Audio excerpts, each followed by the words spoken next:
Bank में जाकर note बदल सकते हैं, बैंक में जाकर नोट आप जमा कर सकते हैं। और दूसरा कि काले धन पर ये दूसरा सर्जिकल स्ट्राइक है। पहला सर्जिकल स्ट्राइक था 2017 में जब नोटबंदी का ऐलान किया गया था, और ये दूसरा सर्जिकल स्ट्राइक है ताकि बचा खुचा जो काला धन लोगों के पास पड़ा हुआ है उसको बाहर निकाला जा सके। अब देखिए, ये तो जो गुलाबी नोट है इसका तो दर्शन मुश्किल हो गया था।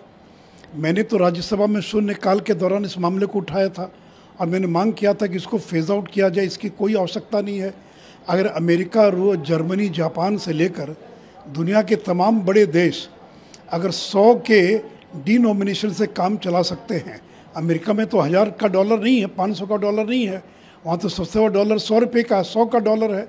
तो अगर यूरोप, अमेरिका, दुनिया के देश अगर 100 से काम चला सकते हैं तो भारत में 2000 की आवश्यकता क्या है। और ये तो इसलिए प्रारंभ किया गया था क्योंकि जब नोटबंदी हो रही थी और 500 और 1000 रुपये के नोट को जब प्रतिबंधित कर दिया गया था तो नए नोट को लाने में समय लगता और लंबी लंबी लाइन लगी थी, लोगों को बदल कर 500 और 1000 का नोट दिया जाना था। तो इसलिए तात्कालिक राहत के रूप में सरकार ने 2000 का नोट छापना शुरू किया था, लेकिन 18-19 के बाद उसकी भी छपाई बंद हो गई थी। इसलिए जो बड़े राजनेता हैं, जो बड़े पॉलिटिशियंस हैं, ठेकेदार हैं, उनको कुछ परेशानी हो सकती है, लेकिन आम आदमी को कोई दिक्कत नहीं होने वाली है क्योंकि आम आदमी का तो 2000 का नोट है ही नहीं। तो इसलिए वो नोटबंदी के समय जो लोग लाइन में लगे थे, गांव देहात में जो कठिनाई हुई थी, वो दौर नहीं है। गांव में तो किसी के पास 2000 का नोट ही नहीं है। तो इसलिए काले धन पर एक और चोट देने का काम ये नरेंद्र मोदी की सरकार ने किया है, जो स्वागत योग्य कदम है।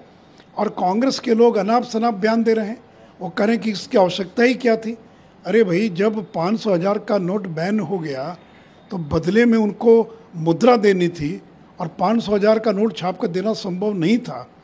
तो इसलिए 1000 का 2000 का नोट मार्केट के अंदर लाया गया और 2000 के नोट को तो एक सूटकेस में 50 लाख लेकर आप जा सकते हैं, अब तो 500 का नोट लेकर जाना पड़ेगा। तो ये डिजिटल इकोनॉमी का ज़माना है, छोटी मुद्रा का ज़माना है। अगर अमेरिका $100 के डिनोमिनेशन से मुद्रा से काम चला सकता है तो भारत को 2000 के नोट की आवश्यकता क्या है। ये बहुत ही अच्छा निर्णय हुआ है और इसके लिए मैं प्रधानमंत्री जी को अपनी ओर से धन्यवाद और बधाई देना चाहूँगा।